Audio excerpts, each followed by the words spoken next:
As the Arsenal team and squad was traveling to Dubai for the warm weather training in Dubai, guess who were traveling to Los Angeles to meet Stanley Kroenke, the owner of Arsenal? That was Mikel Arteta and Edu Gaspar and very many others responsible for the recruitment of players at Arsenal to hold a January transfer crisis meeting in USA. Welcome to Rokani Media Football. How are you guys and where are you watching us from? I think you're really having a very good day, and don't forget to subscribe to this channel. And how do you subscribe? Lower right bottom corner, and after hit the notification bell.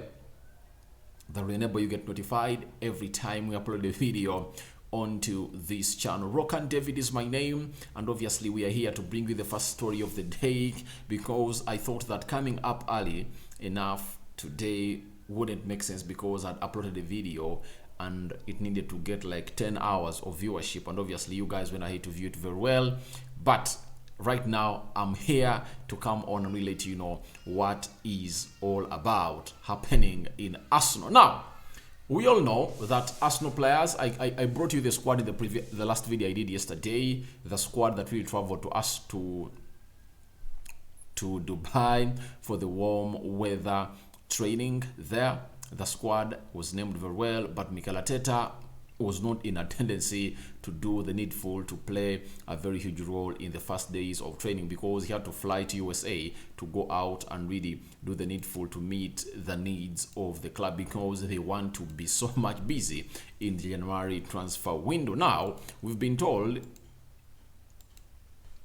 by Simon Collins, he's a football writer for the Evening Standard and he's a correspondent for Arsenal at the Evening Standard. He has gone ahead to let us know that Mikel Arteta and Edu Gaspar were with Arsenal owner Stanley Kroenke this past weekend. It was a pre-arranged trip to the US, and both Mikel Arteta are flying from Los Angeles to Dubai for the warm weather training camp in Dubai. So it is really something that came in through that they needed to go and fly to America to see to it that they really draw plans of who is going to be signed, what's the budget, what is the financial fair play rule, and how much have we spent, the losses we've made as a club which goes by names of Arsenal. Because when you look at things that are really happening at Arsenal, you really need to know that they are topping the Premier League, 5 points ahead of City. They need reinforcement, because you all know that Gabriel Jesus got an injury that is going to be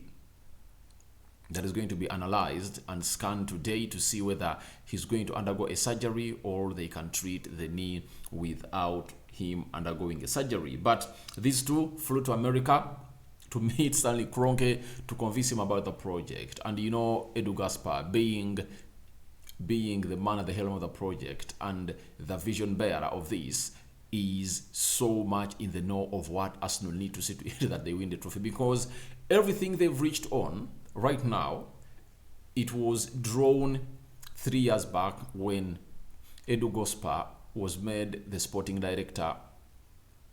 technical director of Arsenal. That is Edu Gaspar. Now, what they've not achieved is because that they've not been able to go past time.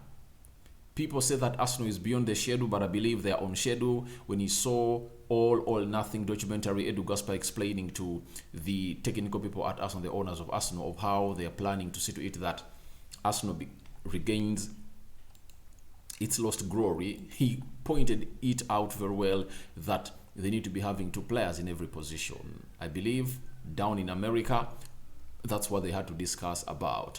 Then Simon Collins went ahead to let us know that Arsenal are ready to back Mikel Arteta in the January window, and before the injury to Jesus, their main priority was a wide forward.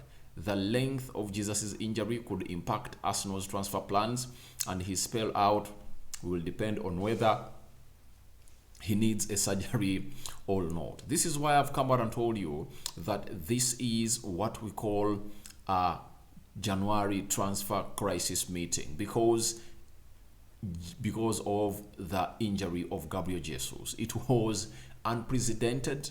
No one expected it, but it came in through at a very critical time of Arsenal and where they need to be. It is sending them a message that every team needs to be having 3 center forwards. 2 are not enough.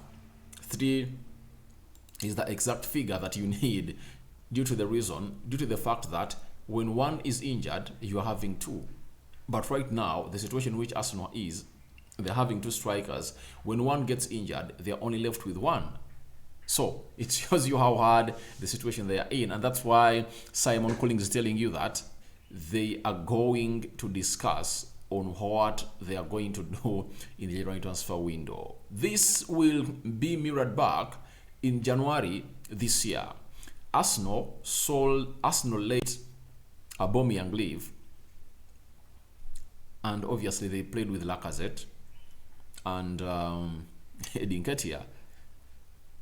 They failed to qualify for the Champions League spot because they lacked what we call a credible number 9 to bang in those goals. Spurs, that signed in two players, Kulusevski and Bentancur, qualified to play in the Champions League. Now, the Kroenkes know how much you miss out when you are not in the Champions League. So, they don't want to make the same mistake, and they did it this January. They don't want to do it in the January of 2023. They want to be active. They want to make it sure that they put out the best that they can as far as signing players at Arsenal is concerned. And I believe the injury of Gabriel Jesus, to me, is a blessing in disguise. I know he's not going to be out for long, but it's sending them a message that what if we reach mid-season in March and Gabriel Jesus gets an injury? What is Arsenal going to do? Are they going to rely on Edu Kroenke? So it is like a reality check on how many strikers Arsenal should be needing. I believe they're not going to go out for that striker who is really very, very proven outside there. But I believe they will go in for a striker who is really good, that can come in and do the needful to see to it that he does what we call a stopgap signing. That's it. Not that credible striker, maybe the Vlahovic, João Felix, a striker that's going to cost them like £40 million, but they can find out a striker at like £10 million that can come in and really be there to see to it that he can come in and get the job done. And Arsenal are really good at scouting, because if at all they've been able to go out and scout very good players, especially that play the central defense, like William Saliba, there is Gabriel Magalhaes, Tokov, Fabio Vieira on the cheap. How come they cannot get in a striker in that profile that can get the job done at Arsenal? So I believe Arsenal have all what it takes to go on and find the perfect signings there for you. Their main priority was a winger who plays on the wide, who plays as wide forward, but I believe they are going to get in one who is really going to go on and do both. The other option is they can get in a forward or a winger who can also lead the line, like Cody Gakpo. They are wingers like those. When you put him on the left-hand side of the midfield, he plays very well. When you tell him that you're going to lead my line, he will really act like a striker and obviously score goals for the team. So I believe it might go that way, and Arsenal might find themselves into a very perfect situation of bringing in players. But a crisis meeting has been held in America, and obviously it's Edu. And let me show you Edu and Mikel Arteta down in Los Angeles, that is America. That is Edu, and obviously Mikel Arteta with Tim Lewis. Tim Lewis is like a lawyer and a legal hand that links Kroenke to Arsenal. So yesterday, Edu, Mikel Arteta and Tim Lewis were at the Los Angeles Ram NFL game. In the afternoon, the Kroenkes own the Ram franchise and Sophie Stadium. So you know why they went there, because they had to go on and meet the boss of Arsenal to see to it that they discuss most of the things, and maybe to gain some good knowledge on what is really happening down at Arsenal and how they can really mirror it into the NFL team, because the way sports teams are run is the same. Now, that photo was put out by the wife of Edu, known as Paula Gaspar, Edu's wife, on Instagram, in a tendency to watch the LA Rams against the Seattle Chunkers.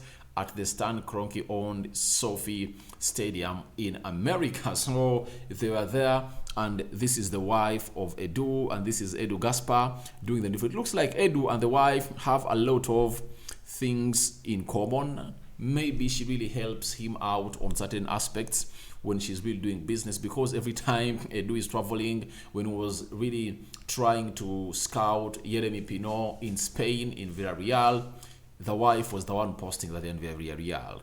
Every time they are together, so maybe the wife is really that right hand that every man needs in his life. Now, after that, we are having another Amy Lawrence, who writes for The Athletic. He has something to say about Arsenal and the January transfer window, as we are left with how many days? We are left with like 26 days to enter January. Now, Amy Lawrence is telling us that he's a football writer at The Athletic and he's a correspondent for Arsenal. He's confirming to us that a wide forward that's capable of a ready impact on goal scoring and goal making, alongside a midfielder who can anchor the team to complement the very specific qualities of Thomas Partey, is on the list. Meaning that Arsenal priority signings were two: a wide forward and a central defensive midfielder. But to me, to the situations in which Arsenal is in right now, I believe they can sacrifice a CDM and go in for a wide forward and get in a Tielemans. This is a situation where you need Yuri Tielemans. One, he can come in and score you some 10 goals in the remaining games of the season. We are left with 24 games of the season. Tielemans can come in and score you goals, because where Arsenal is, they can keep clean sheets. That's it. It's hard to break through Arsenal and score them. That's it. It's one of the teams that has conceded the least number of goals this season. If I'm to count the goals Arsenal have conceded this season, they conceded two against Leicester. They conceded one against Southampton. Those are how many? Those are two. They conceded one against Fulham. Those are three. They conceded one against Aston Villa. Those are four. They conceded one against Tottenham. Those are five. They conceded two against Liverpool. Those are seven. They conceded three against Manchester United. Arsenal has just conceded 10 goals this season. They've gone ahead to play 14 games. You see? And away they've kept very many clean sheets. In only 2 games they've played away, that of Manchester United and Southampton, that they've not kept clean sheets. But the others, they've kept clean sheets away. So it shows you that Arsenal looks like they're having a watertight defense, but they need to increase the number of goals they are scoring. You need to be having various players scoring in for Arsenal. So I believe Arsenal really believe that they need to go on and really create more chances and add on more goals. And secondly, I believe Mikel Arteta is having it in his mind that a player in the names of Gabriel Jesus is really lacking creativity. Their number 9 is not being given chances as supposed to be getting. I think that's why they are so much looking in for a wide forward who is good at goal making and goal scoring. In the situation where they are going, they need this player. They need a player who can add on like 15 goal involvements, like 7 goals and 7 assists. That's the player they need, and that's why they are so much interested in a player who plays in Ukraine, that is Mikhailo Modric. And that's why Arsenal is so much interested in such a player in the names of Mikhailo Modric. Then he went ahead to let us know that meetings between Arsenal, Edu and Richard Garlick will be where the best solution is thrashed out. Then it is a case of deals being sanctioned by owners who have shown a lot of support for Arteta's ideas. Now, one will hear the 3 names, but one name we are not used to is all about Garlick. Garlick is one of those people that is good at recruitment at Arsenal. It's like he sits with Mikel Arteta and they discuss on which player to recruit, and because they've drawn out the project of Arsenal and who is needed, so they are going to meet and then tell the board that we want this kind of player, this kind of player. So Mikel Arteta and Edu flew to America to know how much money is going to be given to them. It's rumored they're going to give him £50 million to spend in January. Most Arsenal fans will say that that is a lot, that is limited money. But look at Liverpool in January last season. They went in the January of 2022, signed one player, Luis Diaz, at 45 million pounds. You saw how much impact he was of in the team of Liverpool. So if at all Arsenal can just go out and bring in a player who is within the levels of Luis Diaz, who can come in and add on goals and put in some creativity, I believe he'll be a very great signing. And if at all it's Mikhailo Modric, I believe he'll be one of those signings that everyone would love to see at a club which goes by the names of Arsenal. Rokani David is my name. I sign out for now. See you later. But before, your reactions are welcome to the January transfer crisis meeting held by Mikel Arteta, Edu, and the Kroenkes in America on who they are going to sign. May the Almighty bless you abundantly. I sign out for now. See you later. You my mate.